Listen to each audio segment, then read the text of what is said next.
Betty la Fea, la historia continúa, es todo un desastre monumental. La verdad me decepciona un poco porque en vez de mostrar como este crecimiento de Betty, ahora el personaje retrocede emocionalmente y vuelve a sus orígenes, a su inicio. Pero es que al hacer eso, pues simplemente como que invalida o borra todo lo que se trataba Betty la Fea, o sea, la historia original, porque era sobre el crecimiento de Betty, la evolución que tuvo. Este mensaje de aceptación, de aprenderse a querer, simplemente es como que dijeron, ¿sabes qué? Vamos a quitarlo, vamos a borrarlo. Era feliz, con poquito, pero feliz. No es tarde, mija. Vuelva a ser la que era antes. La mejor de todas. Mi Betty. La Betty de siempre. Aparte que eliminaron a casi todos los papás, o sea, la mamá de Betty murió.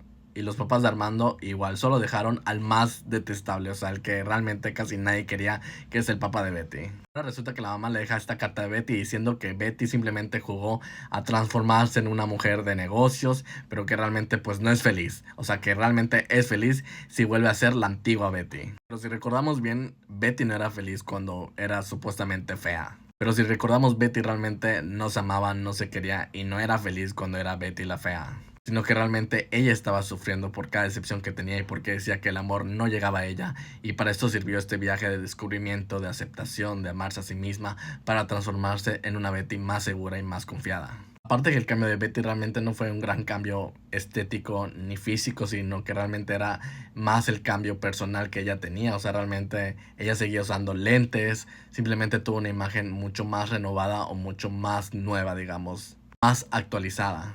Pasó de señora importante y se olvidó de usted misma.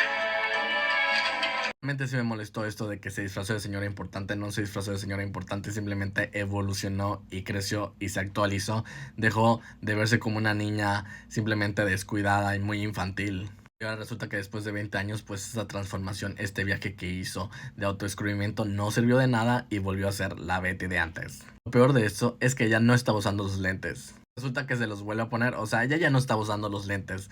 O sea, si usas lentes es porque los necesitas. Y ahora resulta que ya no los usabas y los vuelves a usar.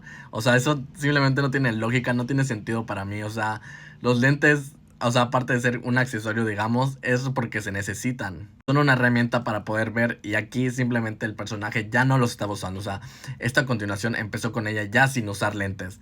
Y resulta que para volver a ser feliz tiene que volverse a ponerse los lentes. O sea, simplemente para mí eso no tiene sentido. Otra cosa que arruina la serie es totalmente la hija de Betty. O sea, no se siente que sea hija de Betty. Ni siquiera le dice mamá, madre, no. Simplemente la llama por Betty. Y es un personaje muy odioso y la verdad parece ser más hija de Marcela. Hay más química entre ella y Marcela que entre ella y Betty. Siento que es un personaje que no es necesario por el momento. La verdad es que solo han salido 2 episodios de esta continuación, pero en lo que se ha visto no veo que sea un personaje necesario. La hija puede estar lejos en otro país, no tuvo que aparecer y creo que hubiera funcionado una historia entre Betty y Armando. Pero realmente que la hija parece más hija de Marcela. O sea, aparte tienen más comunicación que de Betty y no te explican por qué simplemente su hija no quiere a Betty. Tampoco me gusta que pongan que el personaje de Marcela se quedó atrapada pensando en Armando, o sea, ya lo debió superar. Creo que el personaje de Marcela es un personaje que siempre merecía más y que pudo tener más desarrollo y ahora resulta que todavía sigue, pero pegadísima a Armando, o sea, sí, se quedó traumada. Te incomoda. ¿Tú no vas a aceptar la presidencia de Incomoda? ¿Por qué? No me parece justo con Armando. Apenas lleva 2 años en la presidencia.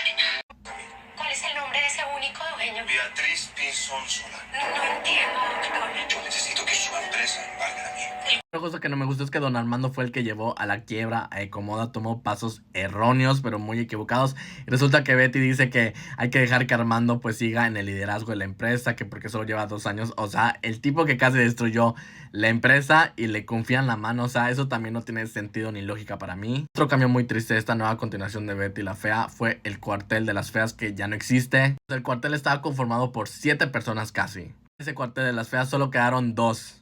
Entiendo por qué desaparecieron el personaje de Aura María, tampoco entiendo por qué desaparecieron a otros dos personajes, tampoco te lo explican. Realmente fue muy triste ver que solo quedaron dos del Cuartel de las Feas, o sea, ya no existe ese Cuartel de las Feas. De momento solo han salido 2 episodios, pero estos 2 episodios simplemente se siente como un retroceso del personaje de Betty, que simplemente no demuestra ningún crecimiento, sino que demuestra que simplemente se fue para atrás. No se siente ningún crecimiento por parte de ninguno de los personajes y creo que al final la serie siempre se tratan de eso, de demostrar una evolución de un personaje, y aquí simplemente se quedaron en el pasado y yo creo que están como abusando mucho de la nostalgia, porque entiendo que pues todos amamos a Betty la Fea y es mucho de la nostalgia, pero creo que están abusando demasiado. Aún así falta ver los demás episodios. Cuéntame qué te pareció esta segunda parte, esta segunda temporada de Betty la Fea. ¿Te gusta, no te gusta, te quedas con la original, no era necesario? ¿Qué opinas?